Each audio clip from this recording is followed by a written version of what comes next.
G'day everyone, Dominic here again from Gimble Productions, and today I have put together this video about the Blackmagic Cinema Camera.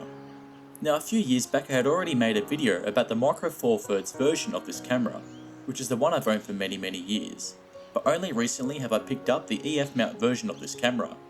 Even though I love the camera quite dearly, it is definitely not without its faults, so in this video I thought to talk about ways you can modify and accessorize this old camera to potentially address some of these flaws. In doing so, perhaps it can make the camera more desirable or easy to use in a more current filmmaking setting.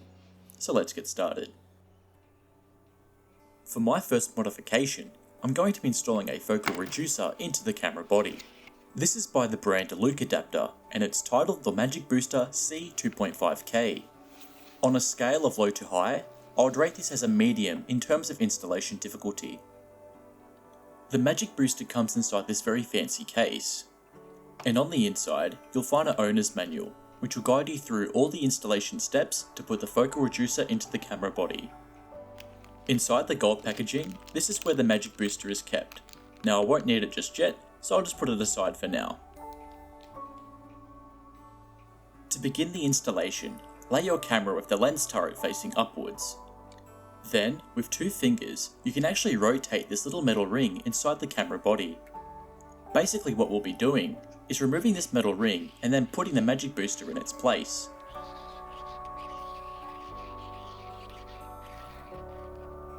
Once we have completely unscrewed the ring, we can then carefully remove it from the camera body and then place it aside for now. For the next portion of this installation, I would recommend grabbing a very narrow flathead screwdriver. Insert it into this hole that you see on screen.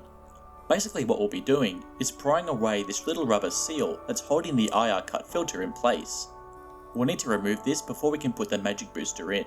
Since you are quite close to the sensor, be very careful and delicate during this process. Once you have pried away the seal far enough, you can then use your fingers just to pull it out the rest of the way. For this next step, grab a microfiber cloth and then place it over the lens mount. Next, turn your camera upside down and you'll feel the blue IR cut filter fall into your hand. Now I'm quite lucky as my IR cut filter was in need of a replacement anyway, but if yours is in good condition, just place it aside safely for now. You might want to reverse this mod later on. And now's the time we can remove the Magicbooster from its packaging. Make sure you grab it by the sides as to not leave any fingerprint on the glass elements. Much like a Metabone speed booster, these glass elements provide a number of benefits for the camera. It reduces the crop factor from around 2.39 down to 1.6. It can give your lenses a shallower depth of field, but also aids in how much light hits the sensor, gaining you 1 extra stop of light. This can be beneficial for low light shooting scenarios. Look Adapter also claim this gives your camera a full frame look, which is highly sought after. To install the Magicbooster, all we have to do is screw it into the place where the original black ring was. To adjust the infinity focus, you can either unscrew or screw this into a position that's optimal for your lenses. This camera reportedly had issues with back focus, so at least we can adjust this now to our liking. As an added bonus, the Magicbooster already comes with an IR cut filter built in, since we no longer have one inside the camera body. This is what it looks like with the Magicbooster fully installed. One thing to note is, you cannot use any lens that has an extruded back element. As you can see on screen, this lens has an extruded back portion which extends further into the camera body. If I try to mount this to the camera now, it may hit the Magicbooster's glass elements. So, just make sure your lenses do not have this extruded back element, like a full frame Canon lens or a Cine lens. If you ever want to use any of those other lenses, just remember this modification is fully reversible. That's why I've kept all the original pieces inside the case the Magicbooster came in.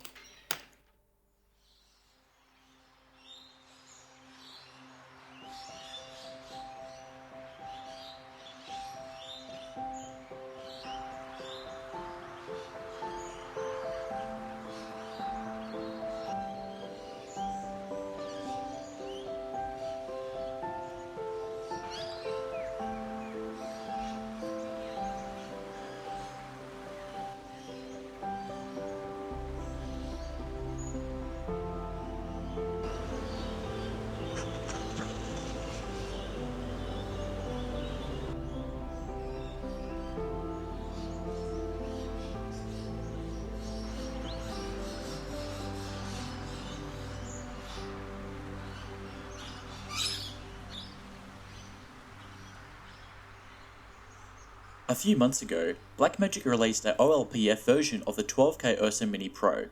In Blackmagic's own words, the optical low-pass filter reduces artifacts such as moire and aliasing, but also preserves colour and critical image detail.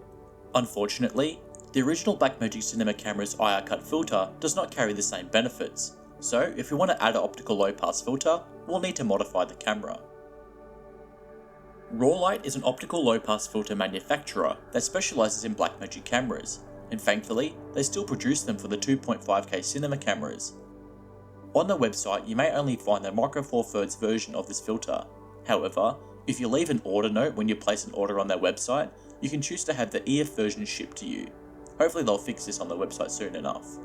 Just a quick note, I do not own this filter myself. However, when I reached out to Rawlite for an installation video, they didn't have one for this camera, so I thought I'd make one in 3D animation.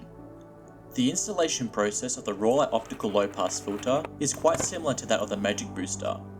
First, remove the black metal ring, the rubber seal and the IR cut filter from the camera body. The Rawlite optical low pass filter will go in place of where the original IR cut filter was. Put this inside the camera body and then return the black metal ring into its position. To account for the back focus change, you'll need to swap out the original shim inside the lens mount to the one that Rawlite sends to you inside the filter kit. Then, return the lens mount into its position and then you are ready to go. Unfortunately, since it takes the place of the original filter, this may mean it's incompatible with the Magicbooster. Just take that into account if you plan to use both of these modifications. When I bought this camera a few months ago, the eBay seller told me that the camera only lasted about 1 minute on its internal battery. When I tried this myself, the battery only lasted about 10 seconds. Even if I was using external batteries, this 10 seconds won't be enough to even hot swap batteries around.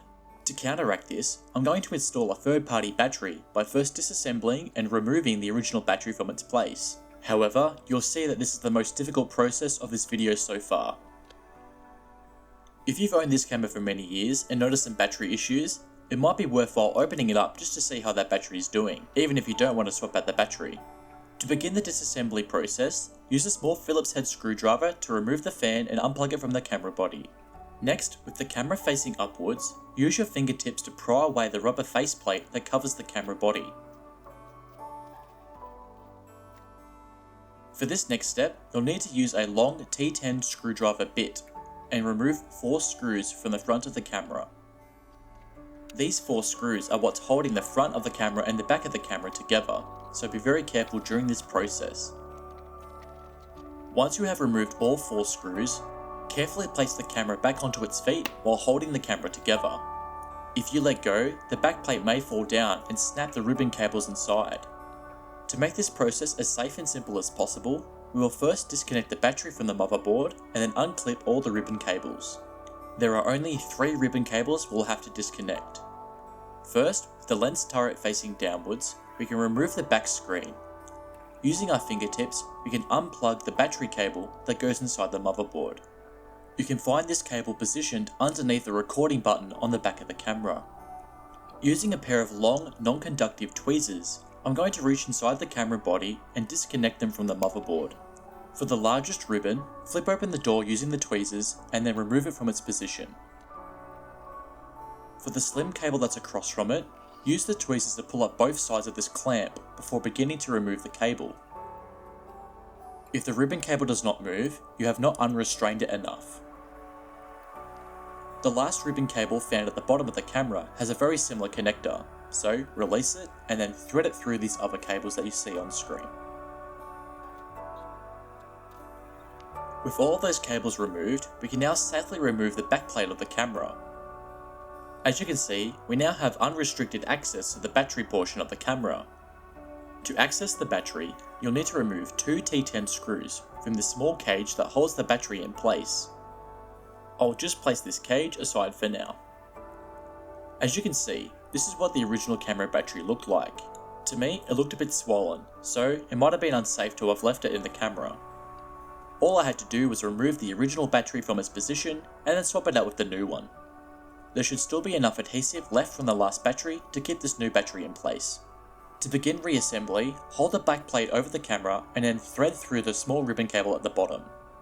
Starting with this bottom cable, I'm going to use my tweezers to put it back into its connector, then using the tweezers again to push down both sides of the clamp.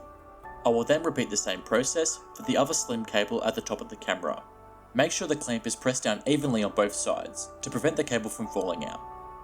For the last large cable, lock it into its position by flipping this door downwards. Now we can connect the new battery back into the motherboard by using the black and red cable.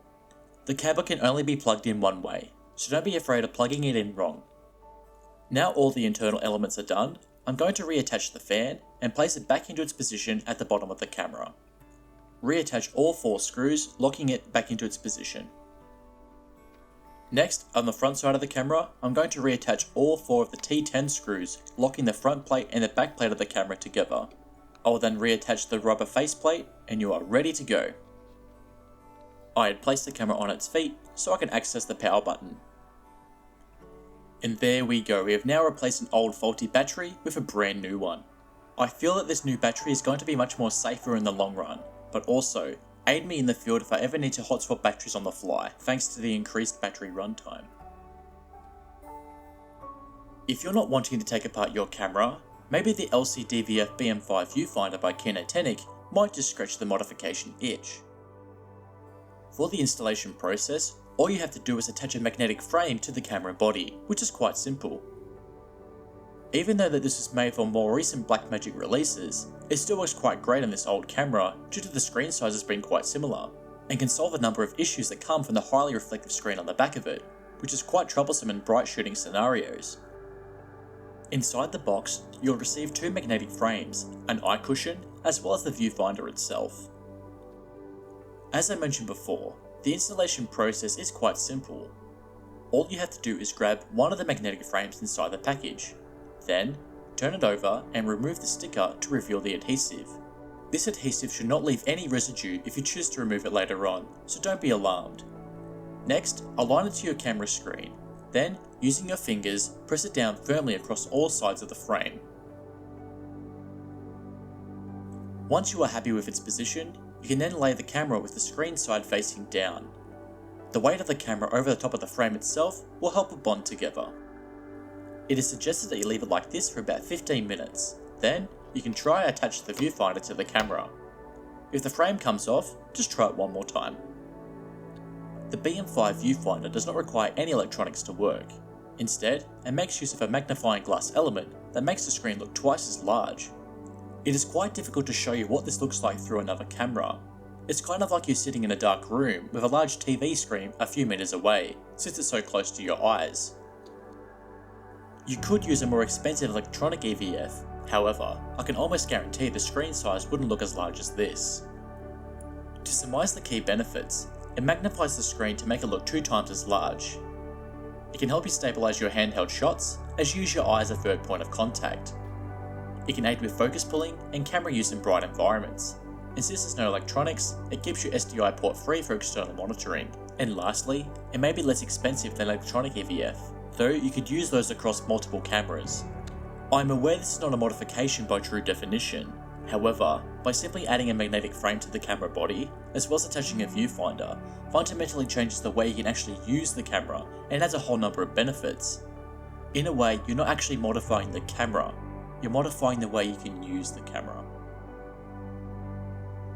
And that brings me to the end of today's video. When doing research on the topic, I'd actually come across a number of more modifications for this camera. If there's any modification you'd like to see performed on this camera, please leave it as a comment below, and maybe one day I'll make a part 2 to this one. As I said at the start of this video, the camera is not without its flaws. Maybe by the use of the modifications and accessories I've outlined in this video, it may make the camera more desirable and easy to use in a more modern filmmaking setting. They are definitely not a requirement, but if you choose to pick up this camera, it might be something that you consider. If you enjoyed this video, please leave a like and subscribe, and I hope to see you in the next one. Thanks.